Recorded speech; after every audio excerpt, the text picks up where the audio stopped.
5, 4, 3.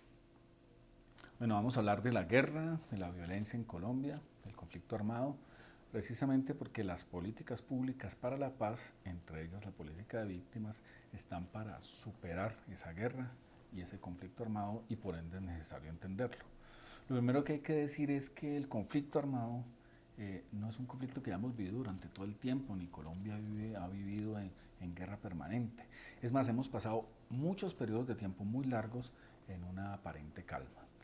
Lo segundo es que el conflicto armado no causa el mismo efecto en todas las partes del territorio. Este es un conflicto que se ha ensañado con ciertas regiones, especialmente con los territorios campesinos y las poblaciones campesinas, indígenas y afrodescendientes.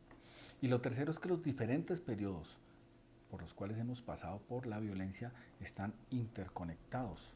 Y todos esos periodos históricos empiezan a explicar muchas de las cosas que están sucediendo hoy en el marco de la guerra.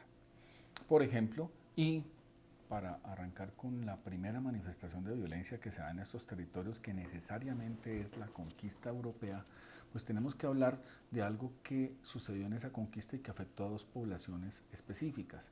La primera es que la conquista de estos territorios necesariamente se dio por la invasión y el aniquilamiento de la población indígena, o sea, de las civilizaciones que ya existían aquí cuando llegaron los europeos.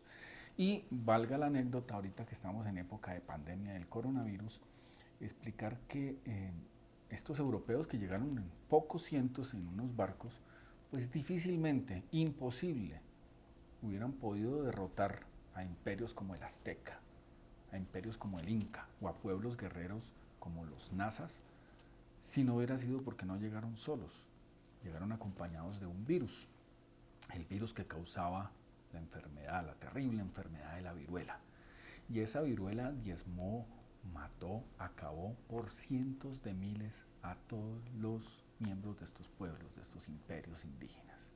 Lo cual además causó, ante la inmunidad que ya traían los europeos, una aureola de divinidad que facilitó la conquista de estos territorios.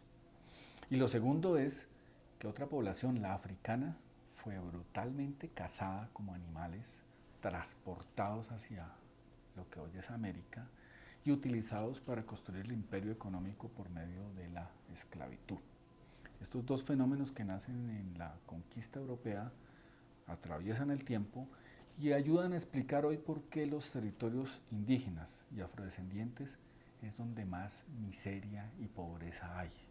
Es donde más actos de violencia se cometen y es donde ustedes van a encontrar la mayor exclusión política, económica, social y cultural en todo el país.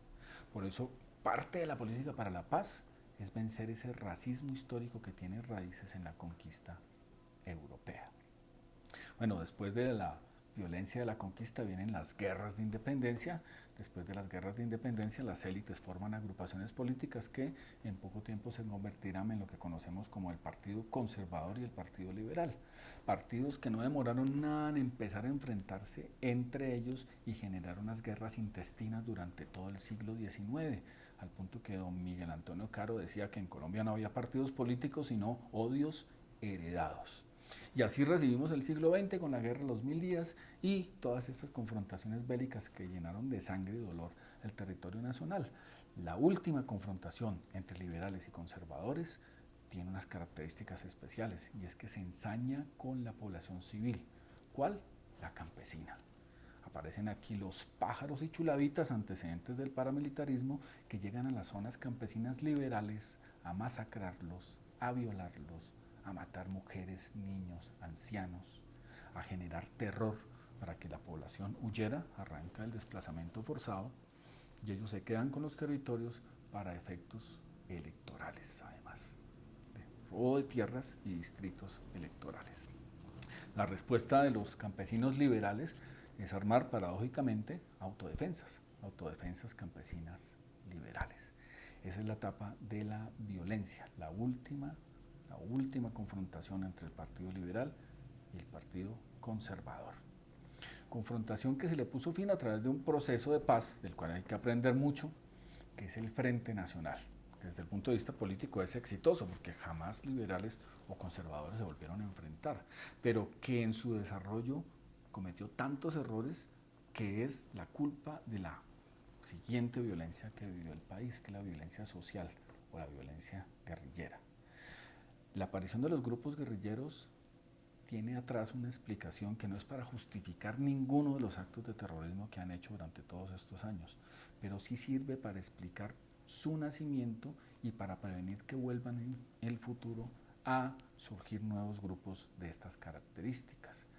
Entonces, lo que vamos a ver cuando hablemos de todos y cada uno de estos grupos que surgieron son quiebres históricos con ciertos sectores de la sociedad, aún hoy no resueltos. Arranquemos con la primera guerrilla. En 1964, las guerrillas liberales, las autodefensas, liberales, se sintieron traicionadas por su partido porque ya no era el Partido del Conservador quien las atacaba, sino el Frente Nacional, donde estaban sus antiguos aliados, las élites liberales.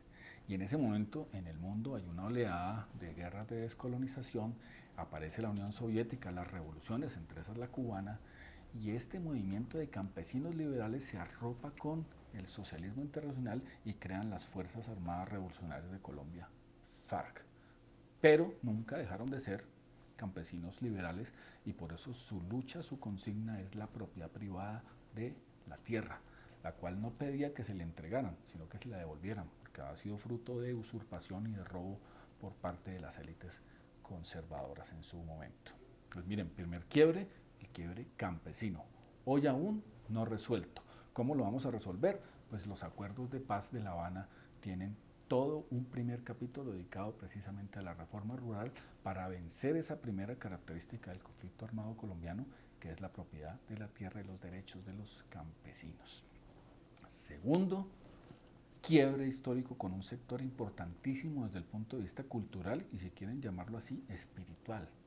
Si es la aparición en 1964 también del ELN, el Ejército de Liberación Nacional, que a pesar de tener una composición de unos estudiantes universitarios que fueron a pelear a Cuba para defender la revolución cubana, finalmente la revolución se defiende sola y ellos se devuelven acá, a pesar de que ahí confluyen ciertos miembros del Partido Comunista, a pesar de que confluyen ciertos miembros de los sindicatos, especialmente vinculados al sector primario del petróleo, por ejemplo, tiene un componente especial que es lo que le da su gran capacidad política y en su momento lo convirtió en la guerrilla más exitosa desde el punto de vista político, y es la llegada de un sector de la Iglesia Católica, de muchos curas, muchas monjas, mucha gente de la Iglesia Católica que optó por la lucha armada en un momento dado y se vinculó al ELN.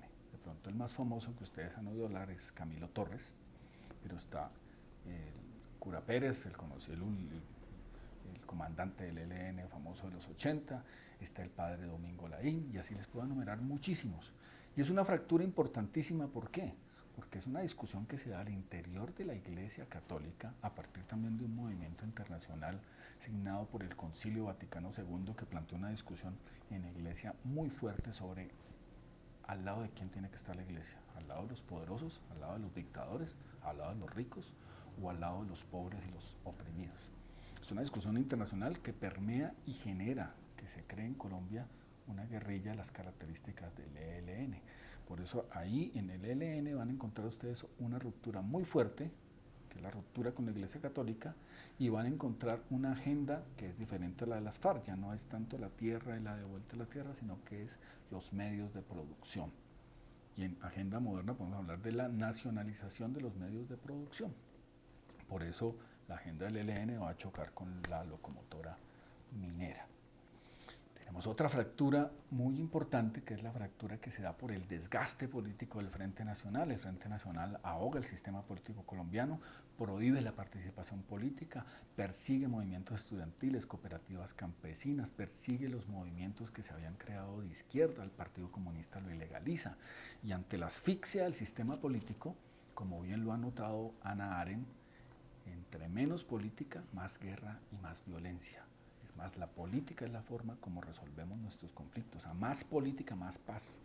Entonces, ese asfixia del sistema político que generó el Frente Nacional, pues generó que muchos, en su momento jóvenes, muchos militantes de opciones diferentes o que hacían oposición al Frente Nacional, pues optaran por la vía armada.